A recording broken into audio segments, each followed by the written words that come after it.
E nesta quarta-feira pela manhã, os ministros do Supremo se reuniram em sessão extraordinária. Na manhã, a retomada do julgamento de um processo envolvendo o direito tributário.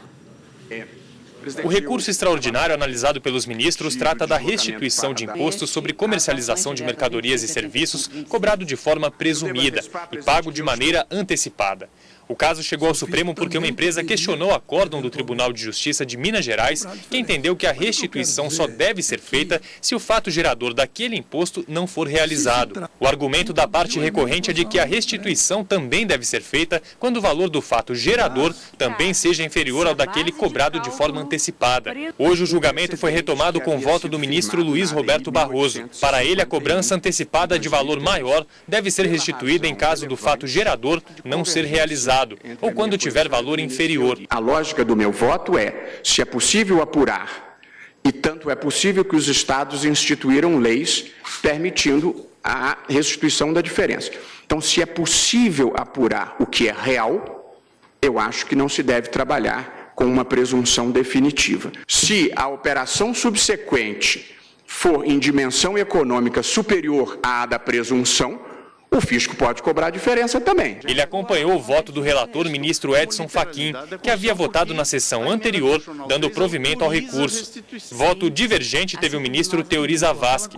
Para ele, a jurisprudência do Supremo deveria ser mantida. Ressalvadas as óbvias situações de excessos injustificáveis ou desarrazoados na fixação desse valor agregado, é condição inerente ao sistema de distribuição tributária progressiva. É isso que eu quero dizer. A ministra Rosa Weber e o ministro Luiz Fux também votaram de acordo com o relator. Quando a Constituição fala em fato, a não ocorrência do fato gerador, desse fato gerador presumido, nela se compreende, na minha visão, o fato gerador presumido que ocorre com uma dimensão material diversa daquela que ensejou a presunção. Uma estratégia dessa de substituição tributária com devolução só vai incrementar o pagamento, sabendo que, eventualmente, a diferença entre o real e o presumido vai ser restituído. Eu votei assim no STJ, mas foi conferir que votei calcado na jurisprudência do Supremo, e peço vênia, então, para acompanhar o relator. A divergência apresentada pelo ministro Teori Zavascki também foi acompanhada pelos ministros Dias Toffoli e Gilmar Mendes. Nós vamos estar mexendo num instrumento hoje vital para dar universalidade, praticidade, generalidade ao ICMS.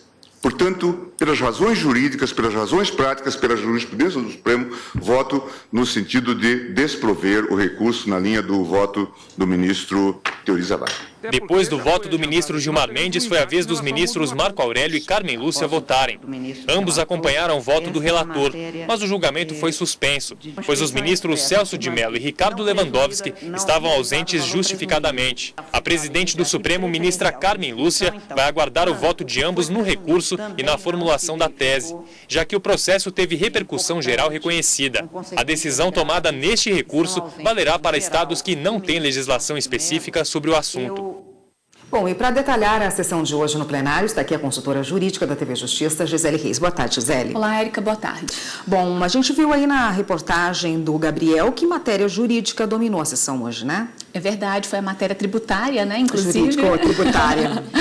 E nós tivemos, inclusive, nos primeiros processos que foram chamados a julgamento, né, a ministra Carmen Lúcia apregou um recurso extraordinário, que, inclusive, a solução desse recurso extraordinário vai liberar mais de 1.300 processos que aguardam um julgamento aqui no Supremo Tribunal Federal. A grande discussão é sobre a substituição tributária e saber se, naqueles casos em que o imposto, né, que é pago antecipadamente por causa da substituição tributária, naquelas situações em que ele é pago a maior, se o fisco ele é obrigado a restituir essa diferença para o contribuinte. O Tribunal de Justiça de Minas Gerais entendeu que essa restituição é indevida e aí foi por esta razão que empresas acabaram vindo até o Supremo Tribunal Federal para poder verificar a possibilidade desse entendimento ser alterado. Por enquanto, nós temos um placar provisório de 6 votos favoráveis ao recurso extraordinário, ou seja, garantindo aos contribuintes o direito a essa restituição, Porque a Constituição Federal prevê de forma expressa que a restituição ela vai acontecer sempre que o fato gerador não ocorrer. E os ministros que assim votaram, né, que estão, na verdade, compondo a maioria, entenderam que naquelas situações em que o fato gerador acontece, mas acontece com um valor menor do que o que foi tributado, há também o direito da restituição. É um placar provisório, 3 ministros divergiram, eles entendem que a decisão da Suprema Corte, que há um entendimento anterior, deve ser mantida, mas esse julgamento só será concluído numa outra sessão, quando estiverem presentes o ministro Ricardo Lewandowski, o ministro Celso de Mello, para que seja fixada uma tese a respeito desse tema e também sejam julgadas outras 2 ADIs que também tratam dessa mesma questão, envolvendo leis do Estado de São Paulo e de Pernambuco. Tá ótimo, Gisele. Amanhã você volta aqui, né? Porque essa foi uma sessão extraordinária, amanhã tem sessão ordinária. Estarei aqui. Até lá, então. Até. Até mais.